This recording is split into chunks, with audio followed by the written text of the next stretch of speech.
Le grand journal de Télésignal.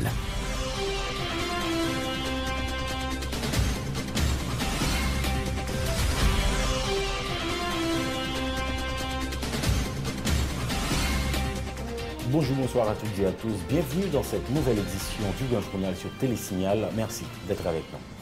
À la une de l'actualité, toujours pas de résultats préliminaires du premier tour des législatives du 9 août 2015 prévu pour ce mercredi, conformément au calendrier électoral.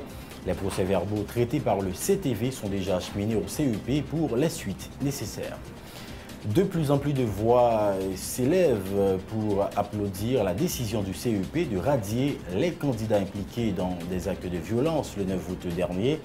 Le Réseau national de défense des droits humains appelle le CEP à continuer sur cette lancée. Dans l'actualité également, la 12e édition du Festival des Arts de la Caraïbe, Carifesta en Haïti, aura des retombées économiques positives sur le pays. De l'avis du socio-économiste Guichard Doré, qui croit que le pays doit saisir l'occasion pour promouvoir sa culture. Célébration ce 19 août de la Journée mondiale de l'aide humanitaire. Le thème retenu en Haïti, créant une Haïti plus humanitaire. Des organisations d'aide humanitaire dans le pays appellent les donateurs humanitaires au maintien de l'aide financière à Haïti. À l'étranger, décapitation par l'État islamique de l'ancien directeur du site archéologique de Palmyre hier mardi. Les islamistes radicaux reprochaient à Khaled Assad, âgé de 82 ans, d'avoir un partisan du régime syrien. Voilà pour les titres.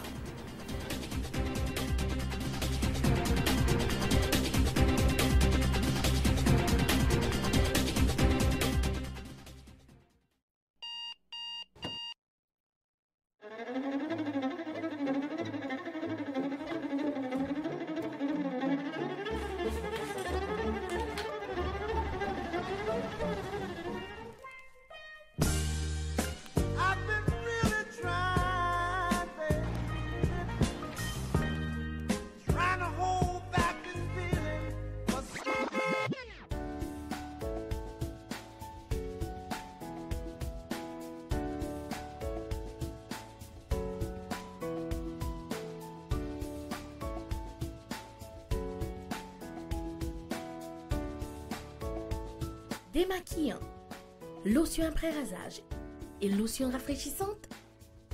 Limacol, la fraîcheur de la brise dans une bouteille. Limacol est un produit de la Disprofar en vente dans tous les supermarchés et les pharmacies.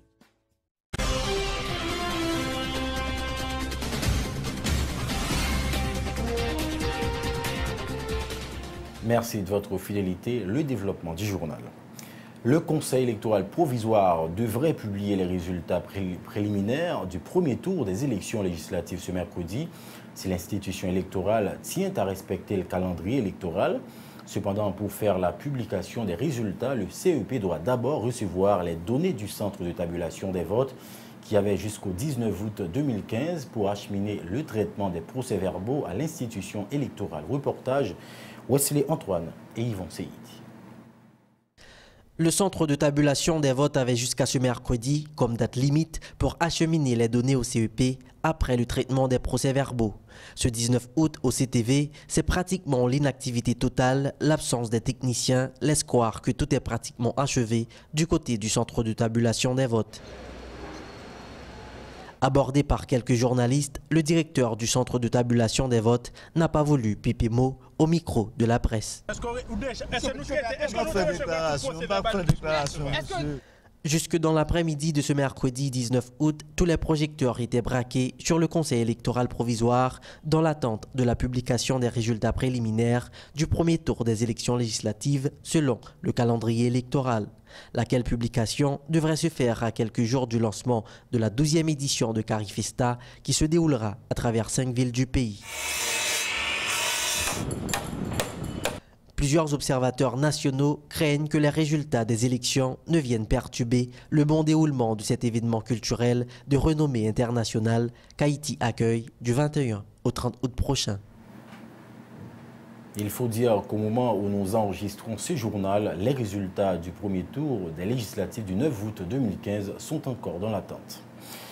Consciente des irrégularités enregistrées lors du premier tour des élections législatives de 2015, la chef civile de la MINUSTA, Sandra Honoré, invite la population à participer davantage au processus électoral. Les espaces scolaires utilisés pour les bureaux de vote n'étaient pas trop appropriés pour le déroulement du scrutin, souligne Mme Honoré, qui donne la garantie que le CEP va prendre des dispositions en vue de remédier à cette situation pouvant permettre aux électeurs de remplir leurs devoirs civiques et politiques. Elle a annoncé que pour la présidentielle, les municipales et locales, il y aura 7 urnes en guise de 2 dans les bureaux de vote.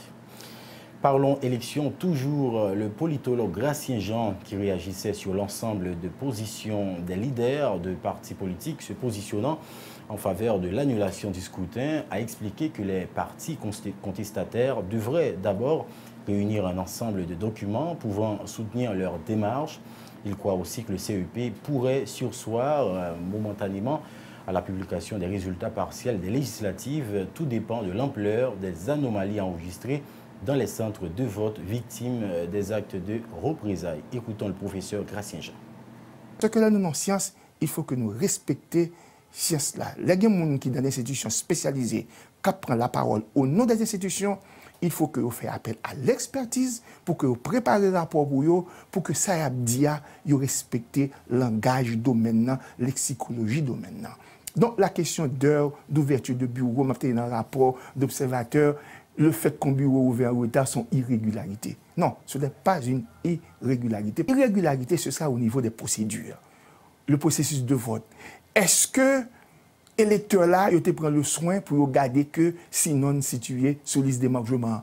Est-ce que non figuré sur liste ça?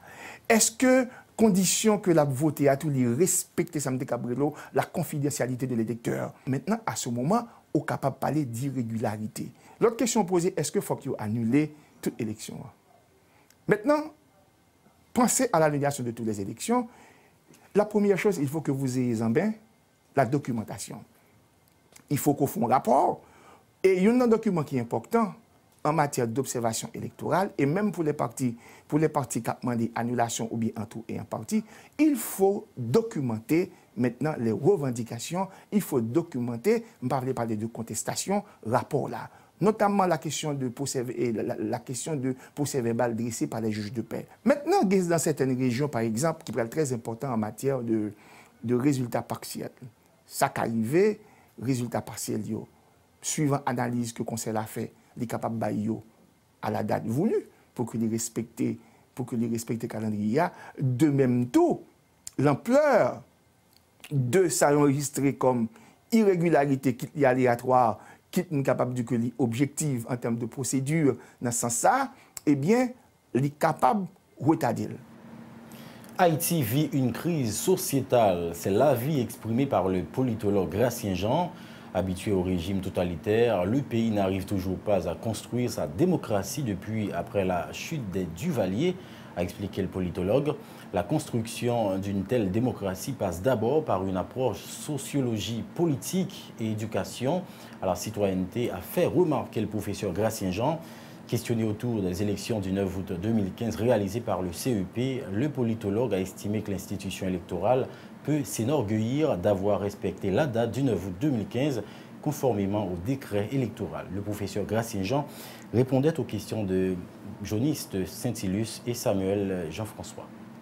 Jusqu'à présent, comme vue globale que Haïti continue à vivre, ça me donne une crise de société qui créait automatiquement après la chute du régime des Duvalier. L'aime dit chute là, côté que nous fait choix d'un système démocratique en lieu et place dans la dictature. Mais ça pour nous comprendre que ce n'est pas facile pour construire une démocratie en si peu de temps. Ça apprend un temps le fait que nous ayons une longue tradition d'un type d'État autoritaire, d'un type même de société autoritaire, tout, qui chita sur des rapports capables de très inégalitaires, des rapports de prédation, quitte c'est au niveau économique, quitte c'est au niveau social, par rapport aux stéréotypes sexuels, par rapport à la suprématie du mal dans la société haïtienne. Et aussi, capable de surtout les rapports politiques qui ont été toujours des rapports de prédation où le pouvoir politique toujours à l'origine de toute instabilité.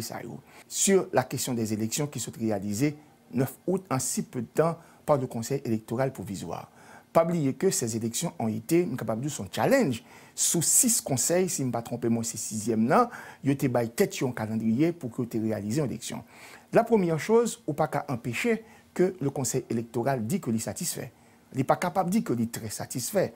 Mais en termes de calendrier, en termes de challenge que le débat tête pour arriver à 9 août là, eh bien, il réaliser 9 août là maintenant.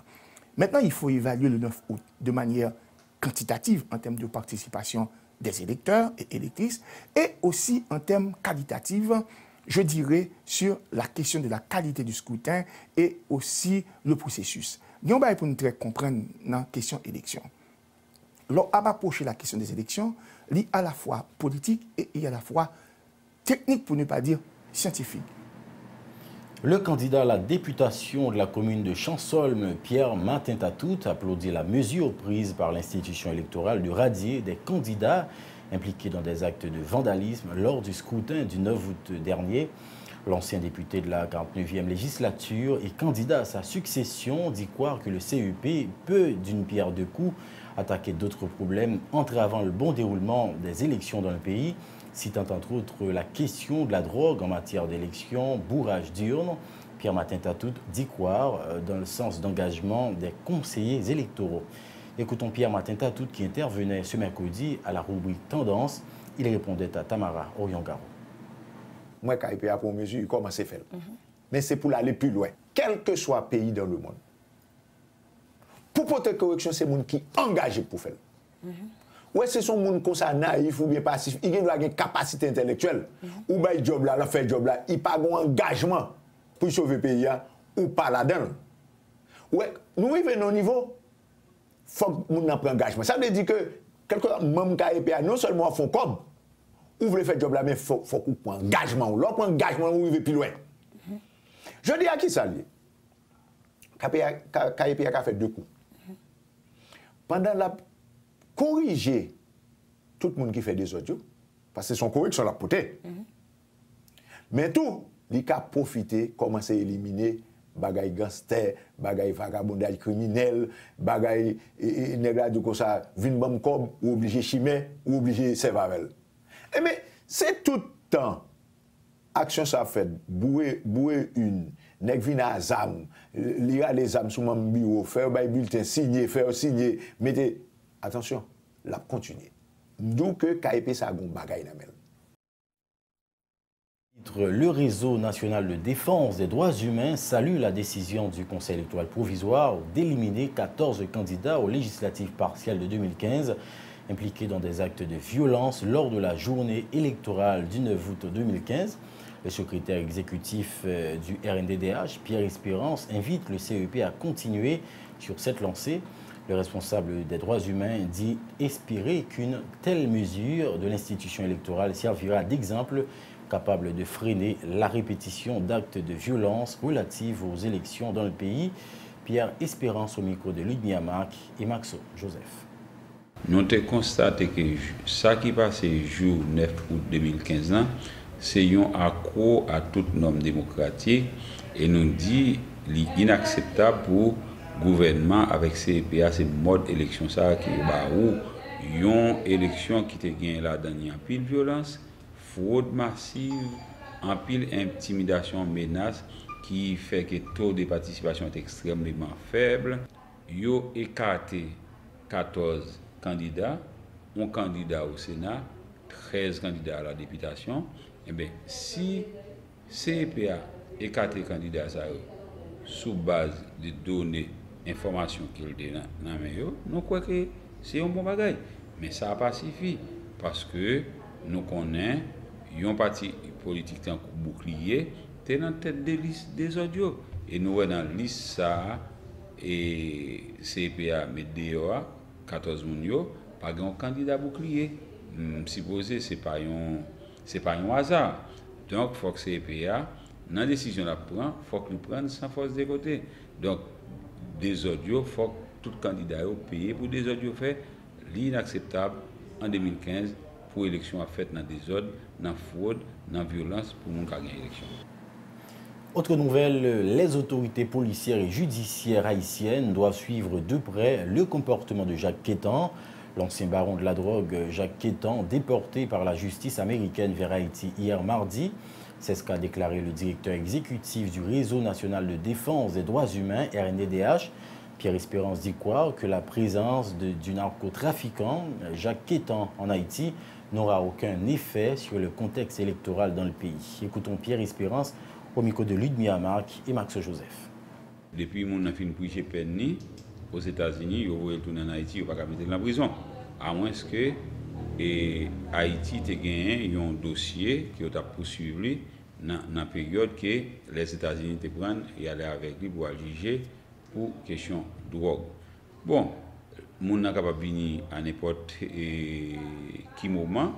Maintenant, il revient à la justice haïtienne, la police et judiciaire, surtout la police judiciaire, pour suivre le comportement, parce que nous connaissons un trafiquant de drogue, et drogue là qui s'entraîne et c'est criminalité, et tout le monde qui est dans la drogue, il y a un crime. Dans la RNDDH, nous n'avons pas d'expérience ou expertise pour travailler sur la question de drogue. Et l'information que nous avons, c'est ça. La police et judiciaire était gagnée et tout le monde connaît que Jacques Quétan c'est un gros trafiquant et drogue et qui était alimenté en pile monde dans l'année 2000-2004 et dans la question et l'argent. Bon, même pas d'autres informations sur lui, mais je vais dire encore drogue qui pas grand monde qui est dans la drogue qui pas dans le crime. Rappelons qu'hier, les autorités américaines ont déporté vers Haïti Jacques Quétan, ancien baron de la drogue, qui était condamné à 27 ans de prison par la justice des États-Unis pour trafic de stupéfiants. Les responsables judiciaires américains avaient décidé en avril dernier de réduire la sentence de Jacques Quétan de moitié. Le trafiquant de drogue a été déporté en compagnie de 16 autres Haïtiens à son arrivée dans le pays, où il a été détenu par les agents de la DCPJ, puis libéré par la suite. Rappelons que Jacques Quétan a été arrêté en 2003, puis extradé vers les États-Unis, où il a plaidé coupable devant la justice américaine. C'était annoncé en titre la 12e édition du Festival des Arts de la Caraïbe, Carifesta en Haïti, aura des retombées économiques positives sur le pays. Selon le socio-économiste Guichard Doré, plusieurs domaines seront touchés par la création d'emplois, parmi eux l'hôtellerie, l'ébénisterie, la maçonnerie. Le professeur d'économie explique que cet événement sera importé pour les secteurs de l'agriculture et des transports. Ce sera aussi une occasion pour vendre la culture haïtienne caractérisée par la danse, la gastronomie, la mode, la littérature, la musique, le théâtre, l'artisanat et la peinture. Les explications de Richard Doré au micro de Jean-Samuel François. Retomber, c'est sur le plan économique, là, bon, pour le pays. Déjà, ne serait-ce que sur le plan interne, en termes d'emploi qu'on va créer et pour nos professionnels, que ce soit les hôteliers, les gens qui travaillent dans le secteur du tourisme, et pour ce temps, nous avons fait autour là, nous avons monsieur qui est dans la menuiserie, dans la charpente, boss maçon, tout le monde, ferrailleur, tout le monde travaille. Donc, il y a une certaine circulation de l'argent dans l'économie pour un groupe dans la catégorie de la société qui probablement qui pas de travail. Donc, c'est déjà une bonne chose. Et l'autre effet, ça a gagné, c'est le effet d'entraînement de à long terme pour d'autres secteurs de l'économie. Puisque, lors des investissements, par exemple, le gouvernement a mobilisé autour de 450 millions de gouttes et pour événements ça, mais les gens qui viennent autour, ils ont dépensé. Ils n'ont pas l'acheter, ils ont mangé dans le pays. Donc, on apport également pour l'agriculture. Pour l'agriculture haïtienne, on a des nouveaux consommateurs, il faut nous manger. Puisque il y a un phénomène qui est important dans le secteur du tourisme, c'est parce que l'offre investissement dans le tourisme, c'est fort lié par rapport à d'autres secteurs. L'agriculture, et mon gens pour manger, et également les transports. Les transporteurs haïtiens, des tap-tap, mon gens ont un petit cobieux. Donc, c'est un phénomène, moi, qui est très important sur le plan économique pour Haïti. Qui ça nous vendre? Je dis c'est la culture. Je dis nous fait focus sur la culture. Et événement ça a fait la caille nous, qui permettre nous ouais Haïti autrement. Mais il y a des investissements qui peuvent le permettre. Puisque ça me pense c'est son investissement souvent en Haïti nous doit gagner. Dans ouvrage moi me parler faut que territoire là nous t'a maillé là des événements culturels. Et peut-être chaque mois nos département qui a un gros événement culturel pour attirer les touristes, pour attirer des investissements puisque les pays c'est de ça ils vivent la culture. Nous avons une culture riche. Il y a ce qu'on appelle la Caraïbe. Haïti participe là-dedans. Nous avons une histoire qui est riche, histoire pas nous ni. Notre compas direct qui a joué partout dans le monde sont un tout pour le pays. Je pense qu'avec l'événement ça, une fois de plus, nous avons montré Haïti sur notre regard. Réagissant sur les informations faisant croire qu'Haïti connaît actuellement une situation d'inflation, le socio-économiste soutient qu'avec un taux de 7%, on ne peut pas parler d'inflation dans le pays, affirmant que tout est sous contrôle grâce à un ensemble de mesures adoptées par la Banque centrale. Toutefois, le professeur Doré dit quoi? Que, mis à part la politique monétaire de la BRH, il faut également l'application d'une politique économique du gouvernement via le ministère de l'économie et des finances pour redresser de manière efficace la situation. Écoutons le socio-économiste Guichard Doré. Non, c'est pas... Écoutez, bah quoi, c'est haut, hein? Parce que, je me rappelle, nous avons atteint 18%. Hein? Indice des prix à la consommation, c'était 18% à 7%, donc c'est sous contrôle. On a dit, bon, nous avons souhaité le plus bas, mais sous contrôle, il y a inflation, écoutez.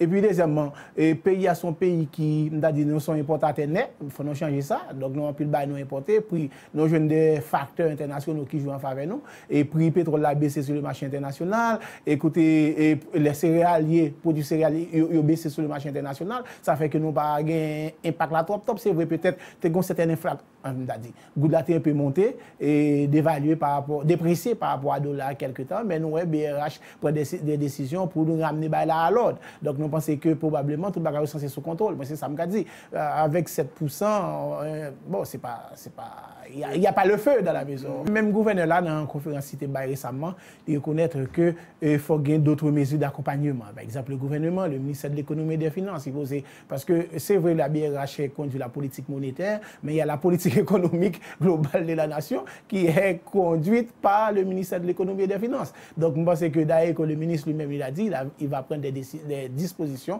pour accompagner les mesures qui ont été prises par le gouverneur de la BRH. Donc, moi, je pense que goutte là, vous-même, tu as sauté en bas de 50 gouttes.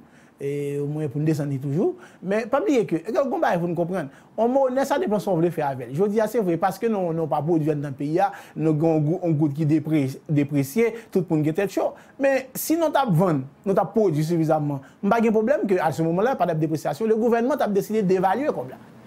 Comme annoncé, célébration ce 19 août de la journée mondiale de l'aide humanitaire.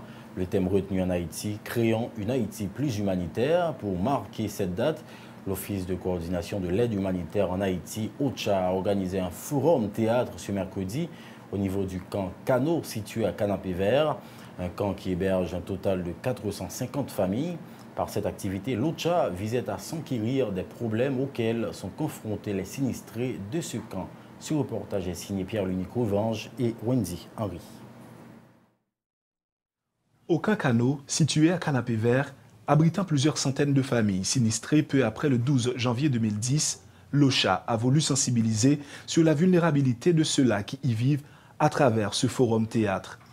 L'organisation d'aide humanitaire tendait également à étaler aux donateurs nationaux et étrangers les grands besoins des personnes déplacées qui vivent aujourd'hui encore dans des conditions précaires.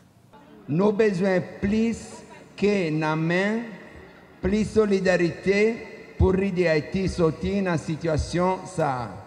Une activité qui inspire peu d'espoir aux sinistrés. Certains déplorent que depuis plus de 5 ans, à travers l'aide humanitaire, rien n'est fait dans l'objectif réel d'améliorer leurs conditions de vie. Depuis après 12 janvier, nous avons commencé à prendre formation sur base, mais aujourd'hui, il faut qu'on ait l'autre changement de fait. Nous n'avons pas de route, en même temps, il faut nous avoir une route bâchée. Nous n'avons pas de route si nous avons passé la ML pour qu'il y ait une non, il faut nous avoir une route. Depuis après 12 janvier, oui, 2010, là, oui. Pas grand sérieux qui fait là, non? Pas grand sérieux, non? Mais le président du camp Cano voit les choses autrement. Il accorde une note positive au programme d'aide humanitaire au niveau de son camp. État que nous y journée aujourd'hui là, nous pas dans état ça. Parce que yo pas seulement bon nous aide moyen pour nous manger, mais yo former nous tout. Parce que y a une socialisation qui est faite en dedans camp. La journée mondiale de l'aide humanitaire est célébrée cette année en Haïti sous le thème « Créons une Haïti plus humaine ». Ici, d'aucuns se questionnent sur l'efficacité de l'aide humanitaire à travers la reconstruction post-séisme. Un coup d'œil à l'étranger à présent, 800 000 demandeurs d'asile cette année vers l'Allemagne, un record historique et un grand défi à surmonter. Selon le ministre allemand de l'Intérieur Thomas Maizière, les réfugiés sont hébergés sous les tentes, dans des containers d'habitation ou dans des casernes. Les réfugiés viennent de la Syrie, Albanie, Serbie et Kosovo qui espèrent une demande agréée de la part des autorités allemandes. Reportage Euronews. C'est le défi que l'Allemagne va devoir relever. Le pays devrait accueillir cette année jusqu'à 800 000 demandeurs d'asile. Un record historique, bien loin des dernières prévisions qui planifiaient l'arrivée de 500 000 personnes seulement. L'Allemagne est la première destination des migrants en Europe devant la Suède. Il est temps pour des solutions européennes, a déclaré mercredi le ministre de l'Intérieur allemand. Il est aussi temps de réfléchir à comment nous pouvons réduire ce nombre à l'avenir pour l'Allemagne. Mais pendant encore quelques années, nous devons nous adapter à des chiffres élevés. Le nombre de réfugiés syriens a considérablement augmenté depuis le mois de janvier en Allemagne. Mais les chiffres s'expliquent aussi en grande partie par l'afflux d'Albanais, de Serbes et de Kosovars, des migrants économiques qui ont peu de chances de voir leur demande d'asile aboutir. À l'étranger toujours, décapitation par l'État islamique de l'ancien directeur du site archéologique de Palmyre hier mardi. Âgé de 82 ans, le corps de Khaled Assad a été suspendu à une colonne sur un poteau. Il avait consacré plus de 50 ans de sa vie à la valorisation et la préservation du site joyau du monde gréco-romain. Les djihadistes reprochaient à Khaled d'être un partisan du régime syrien. Plus de détails avec Euronews. C'est un acte provoquant des hauts le cœur qu'a subi l'ancien directeur du site archéologique de Palmyre en Syrie. Khaled al-Assad, qui était âgé de 82 ans, a été décapité hier par des djihadistes du groupe État islamique, selon le directeur actuel du site et une ONG. Son corps a été exposé de façon macabre sur un poteau, selon des images diffusées sur des sites djihadistes. Des images d'horreur et de propagande que la rédaction d'Euronews a décidé de ne pas montrer. Les djihadistes reprochaient à Khaled al-Assad d'être un partisan du régime syrien et d'avoir représenté la Syrie à des conférences à l'étranger, des conférences de mécréants selon les termes des islamistes radicaux. D'après l'Observatoire syrien des droits de l'homme, l'exécution a été commise mardi sur une place de Palmyre devant des dizaines de personnes. Splendeur, une adolescente nigériane de 9 ans a écrit un livre sur l'impact négatif du terrorisme sur les enfants. Avant de devenir terroristes qui hantent la vie des gens aujourd'hui, ils étaient des enfants avec une instruction de base garantie. Ils n'auraient certainement pas fini terroristes selon la jeune écrivaine. Reportage Euronews. Elle a juste 9 ans et s'appelle Splendeur. Cette petite Nigériane n'a pas seulement un joli prénom, elle a aussi eu une jolie idée, écrire un livre sur les effets du terrorisme sur les enfants. Elle y raconte ses rencontres avec des enfants réfugiés dans des camps déplacés par les violences.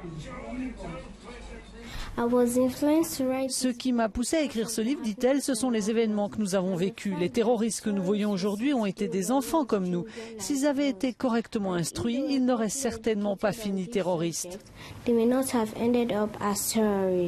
Pour faire imprimer le livre, la famille de Splendeur a investi ses économies. Mais c'est sa façon de lutter contre Boko Haram. Selon l'UNICEF, 800 000 enfants ont fui les violences et beaucoup sont enrôlés par des groupes armés.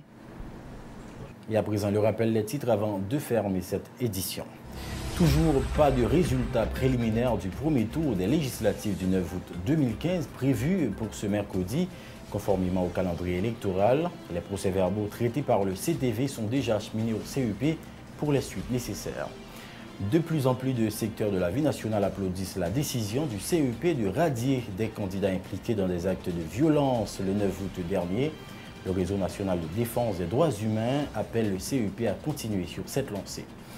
Dans l'actualité également, la 12e édition du Festival des Arts de la Caraïbe, Carifesta en Haïti, aura des retombées économiques positives sur le pays. C'est l'avis du socio-économiste Guichard Doré qui croit que le pays doit saisir l'occasion pour promouvoir sa culture.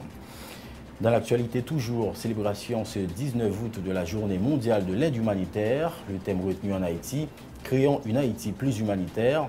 Les organisations d'aide humanitaire dans le pays appellent les donateurs humanitaires au maintien de l'aide financière à Haïti.